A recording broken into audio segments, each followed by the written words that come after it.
우리 옆에 계신 분하고 인사하겠습니다. 이렇게 인사합니다. 사랑하고 축복합니다. 안녕하십니까? 네. 굉장히 오래간만이죠. 네. 인사만 잘해도 얻어먹는다 그러더라고요. 그래서 축복을 잘하면 축복을 받는다 그래요. 그래서 여러분 될 수 있으면 많이 축복하시기 바랍니다. 우리 다시 한번 이제 반대편 분에게 해서 같은 분한테 하지 말고 사랑하고 축복합니다.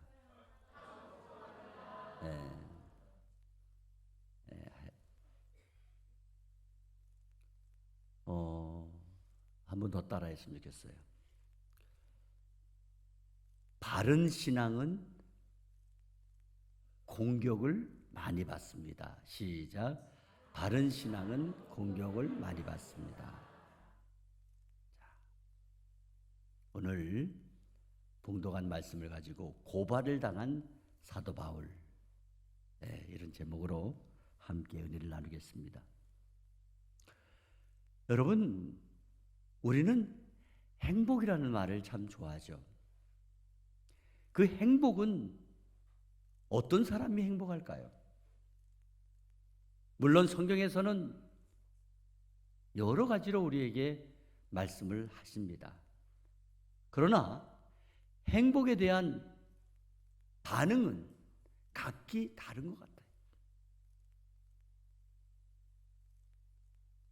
행복에 대한 이론도 각기 다른 것 같아요. 사람마다 나는 이런 게 행복이다.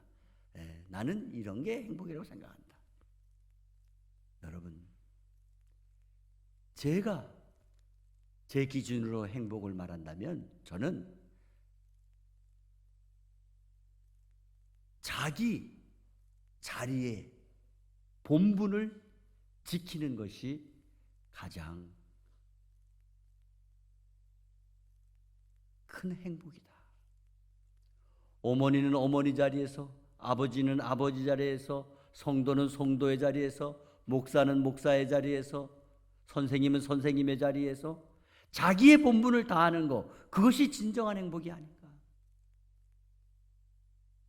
오늘 본문 말씀은 복음을 위한 법정과 복음 전파자에 대한 불의한 세상에 대한 기록을 말씀하고 있습니다. 드디어 사도 바울이 가이사랴의 총독 벨릭스 앞에 서게 된 것입니다. 사도 바울은 무기를 들고 폭동을 일으킨 것 아닙니다. 사람들의 마음을 교란시킨 것도 아닙니다. 그리고 독립을 위해서 부르짖는 독립투사도 아닙니다. 그는 오로지 복음만 전했을 뿐입니다. 그런데 유대교 지도자들은 그를 전염병 같은 자라고 불렀고 나사렛 이단의 우두머리라고 모함하여 법정에 고발하게 된 것입니다. 사도 바울이 복음을 전하다가 법정에 서게 된 것은 단지 억울한 재판에 대한 이야기를 하려고 하는 것이 아닙니다. 이것은 하나님의 복음이 세상 앞에서 어떻게 반응이 되고 있으며 어떻게 그 반응 앞에서 증거해야 되는가를 보여주고 있는 사건입니다. 그렇습니다. 진리는 세상의 법정에서 고발당할 수 있으나 결코 패배하지 않는다고 하는 것을 보여주고 있는 말씀입니다. 그러면 오늘 본문을 중심으로 고발을 당한 사도 바울에 대하여 살펴보고 은혜를 나누겠습니다. 첫째로, 이 세상에서는 신앙과 권력의 충돌이 일어나는 것입니다. 오늘 본문 1절 말씀을 우리 다 함께 마음을 모아서 읽겠습니다. 시작. 닷새 후에 대제사장 아나니아가 어떤 장로들과 변호사 도들로와 함께 내려와서 총독 앞에서 바울을 고발하니라. 아멘. 자, 지금 사도 바울이 체포가 되었어요. 그래서 안전하게 가이사랴로 이송이 되었습니다. 그런지 닷새 만에 예루살렘의 종교 지도자들이 전문 변호사를 채용해가지고 요즘 말로 말하면 최고의 로펌에 의뢰를 해가지고 나타난 것입니다. 이들은 정의를 구현하기 위해서 온 것이 아니라 정치적인 음모를 꾸미기 위해서 온 것입니다.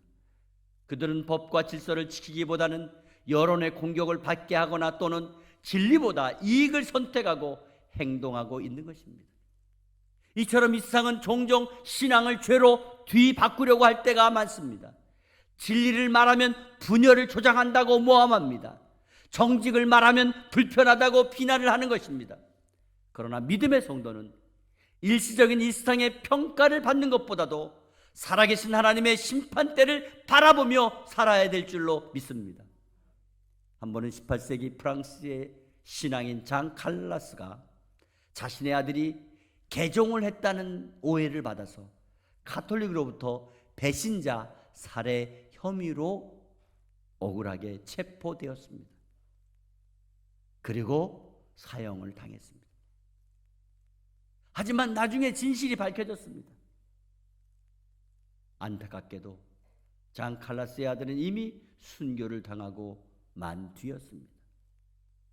그러나 우리는 분명히 알아야 됩니다. 진리는 잠시 억눌릴 수 있습니다. 하지만 결국 하나님께서 옳다 하시는 날이 반드시 오게 되는 줄 믿습니다. 진리는 승리하는 것입니다.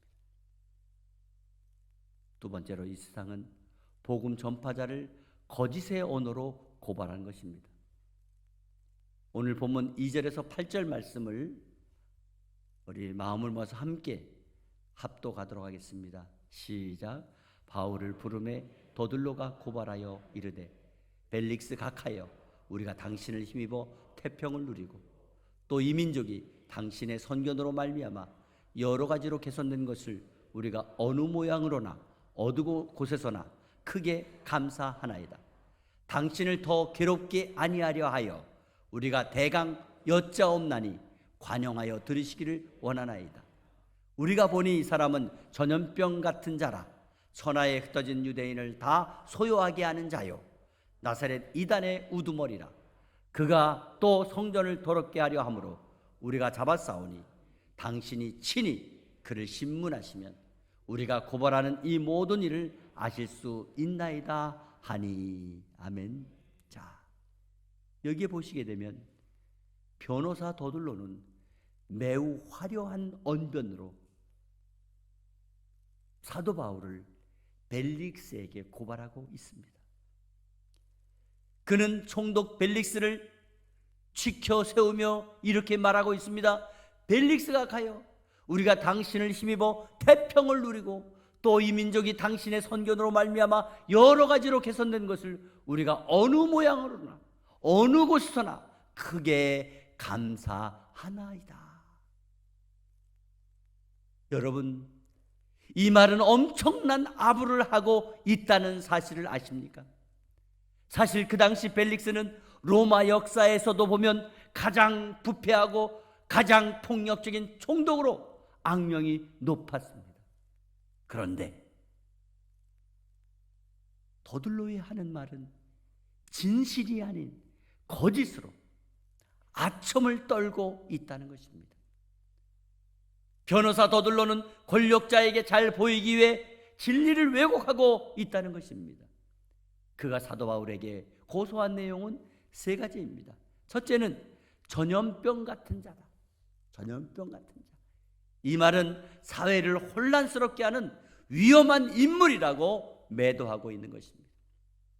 두 번째로는 천하에 흩어진 유대인을 소유하게 하는 자다. 즉 정치적으로 선동하여 유대인들을 혼란스럽게 만들고 있다. 몰아세우는 것입니다. 세 번째로는 나사렛 이단의 우두머리라. 즉 종교적인 반역자로 성전을 어지럽게 한다는 죄목으로 고발하는 것입니다. 그러나 이 세 가지는 모두 다 거짓된 고발이었습니다. 사도 바울은 폭동이 아니라 복음의 부흥을 일으켰던 것이고 이단이 아니라 예언된 메시아의 복음을 담대하게 목숨을 걸고 증거했을 뿐입니다. 바로 신앙인이 자기의 본분을 지키는 그 자리에서 생각지 않았던 법적인 공격을 받고 있는 것입니다. 한 번은 소련 공산정권 시절에 성경을 소유했다고 하는 이유로 감옥에 갇히게 된 한 목회자가 있었습니다. 그때 그 목회자를 신문하던 관리가 이렇게 물었습니다. 너 하나님 믿는다고? 그래, 그럼 하나님이 어디 있냐? 하나님이 어디 있어? 하나님을 보여달라는 식으로 조롱하기 시작했습니다. 여러분, 오늘날도 그런 반문을 들을 때가 있지 않아요? 하나님 어디 있어? 우리는 어떻게 대답합니까? 하나님 내 안에 있어. 내 삶을 보면 알잖아. 이렇게 자신할 수 있나요? 하나님을 보여달라고 조롱하는 그 관리 앞에서 그 목회자는 이렇게 말했습니다. 지금은 당신이 나를 신문하고 있습니다. 그렇지만 곧 하나님께서 당신을 신문하실 날이 반드시 올 것입니다. 그때에 그 관리자는 그래, 하나님이 나를 신문하는지 한번 보자. 그리고 끝났어요. 그런데 그 말은 곧 현실이 되고 말았습니다. 몇 년 뒤에 그 관리자는 몰락하게 되었고 직장을 잃고 말았던 것입니다. 그의 잘못된 고문이 들통난 것입니다. 그렇습니다. 거짓은 잠시 빛나는 것 같이 보일지라도 결국 진리가 승리하게 된다는 것을 믿으시기를 바랍니다. 세 번째로 고발을 당한 억울함에서도 사도 바울은 복음을 붙잡았습니다. 오늘 본문 9절 말씀까지가 사도 바울이 고발을 당하고 있는 그런 내용입니다. 그리고 10절 말씀부터 사도 바울이 자기 자신을 변호하는 것을 볼 수가 있습니다. 사도 바울은 감정적으로 대응하지 않았습니다. 사실과 믿음으로 침착하게 대답하고 있습니다. 오늘 본문 이후에 나오는 11, 14절 말씀을 제가 읽어드리겠습니다. 이것을 당신께 고백하리이다. 나는 그들이 이단이라고 하는 도를 따라 조상의 하나님을 섬기고 율법과 선지자들의 글에 기록된 것을 다 믿으며. 아멘. 사도 바울은 자신이 고발당했지만은 두려워하지 않았다는 것입니다. 그리고 그의 변호는 무죄 판결이 목적이 아니었습니다. 고발을 당하여 법정에 서 있지만 여전히 그곳에서도 복음을 증거하는 것이 그의 목적이었다는 것입니다. 그렇습니다. 성도의 삶은 법정과 같은 세상 속에서도 매일매일 복음을 증거해야 된다는 것을 보여주는 것입니다. 그러므로 누구에겐가 복음을 전하고 있는 저와 여러분은 얼마든지 오해받을 수 있고 얼마든지 비난받을 수 있고 얼마든지 법정까지 설 수 있다는 것을 알아야 됩니다. 하나님께서는 이러한 모든 것을 다 알고 계십니다. 오늘 사도 바울이 변호사를 필요로 하지 않은 이유는 그에게 참된 변호사 예수 그리스도가 있었기 때문입니다. 예수 그리스도가 저와 여러분의 변호사가 될 줄 믿으시기 바랍니다. 한 번은 독실한 그리스도인이 부당하게 해고를 당하고 법정 싸움까지 하게 되었습니다. 그는 끝까지 진실을 말했지만은 회사에서는 변호사를, 아주 능력 있는 변호사를 세워가지고 거짓 증언을 하게 만든 것입니다. 그때 그 그리스도인은 변호사에게 이렇게 말했습니다. 변호사님, 당신은 사람의 법정에서는 나를 이길 수 있을지 모르지만 하나님의 법정에서는 내가 당신을 이길 것입니다. 몇 년이 지난 후였습니다. 그의 진실이 드러나게 되었고 회사가 공식적으로 사과문을 발표했습니다. 그리고 그 그리스도인은 이렇게 고백했습니다. 하나님께서 나의 변호사가 되어 주셨습니다. 할렐루야. 그렇습니다. 복음을 위한 고난이 그리스도인의 영광인 줄 믿습니다. 오늘 사도 바울은 세상 권력의 고발을 당했지만 그 자리가 곧 복음의 법정이 될 수 있었다는 것입니다. 하나님께서는 불의한 재판장을 통해서도 진리가 증언될 수 있도록 하시며 진리가 온 세상에 퍼지게 하신다는 말씀입니다. 사랑하는 성도 여러분, 오늘날 거짓의 세상 속에서도 진리를 꼭 붙잡으시기를 바랍니다. 억울한 자리에 있을 때에도 하나님께서 변호해 주심을 믿으시기를 바랍니다. 복음을 위한 고난은 하나님의 변호의 도구가 될 수 있다는 것을 믿으시기를 바랍니다. 예수님께서는 마태복음 5장 11절에서 12절 말씀을 통해 이렇게 말씀하셨습니다. 나로 말미암아 너희를 욕하고 박해하고 거짓으로 너희를 거슬러 모든 악한 말을 할 때에는 너희에게 복이 있나니, 너희에게 복이 있나니 기뻐하고 즐거워하라. 하늘에서 너희의 상이 큼이라.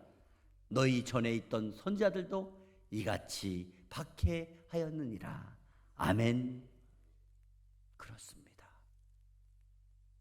주 예수를 위하여 받는 박해, 핍박, 고난, 이 모든 것이 바로 우리의 복인 줄 믿으시기 바랍니다.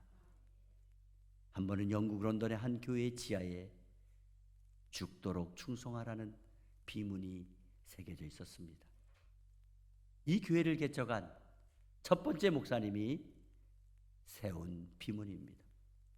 그분은 그 교회에서 복음을 전하다가 감옥에 갇히고 감옥에서 세상을 떠나셨습니다. 그러나 그분의 죽음 이후에 그 교회는 더 부흥이 되었으며 지금도 그곳에 그분의 흔적이 남아 있다는 것입니다. 죽도록 충성하라.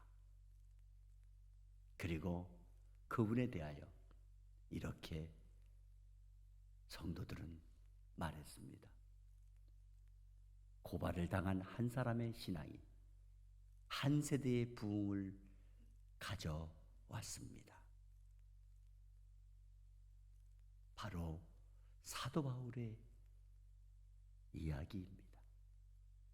오늘날에도 복음이 공격을 받고 있지만은 끝까지 진리를 선포하시고 복음이 산 진리임을 법정과 같은 이 세상에서 증언할 때 하나님께서 변호해 주실 것을 믿으시고 담대하게 믿음을 지키시고 믿음을 보여주시고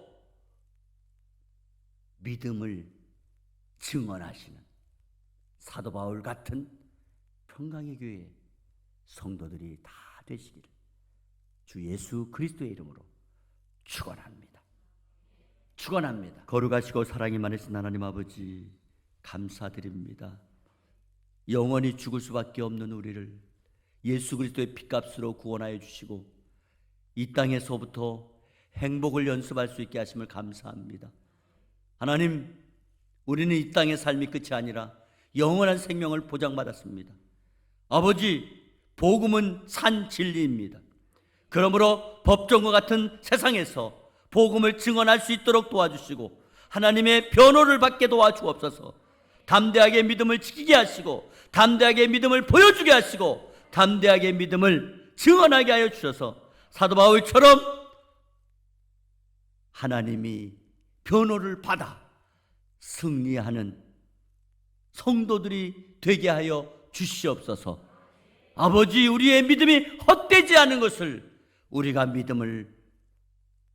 믿음의 모습을 통하여 나타내게 도와주시고 증거하게 도와주시고 하나님이 도우심을 체험할 수 있도록 역사하여 주시옵소서. 살아계신 하나님이 나의 등 뒤에서 나를 도와주시고 나를 지키시고 나를 밀어주시고 나를 세워주심을 선포하며 이 땅의 복음이 확장되는 그 중심에 평강의 교회와 성도들이 있게 하여 주시옵소서. 오직 주의 뜻이 아버지 우리 믿음을 통하여 더욱더 확증되게 하옵소서. 예수 그리스도의 이름으로 기도드리옵나이다. 아멘.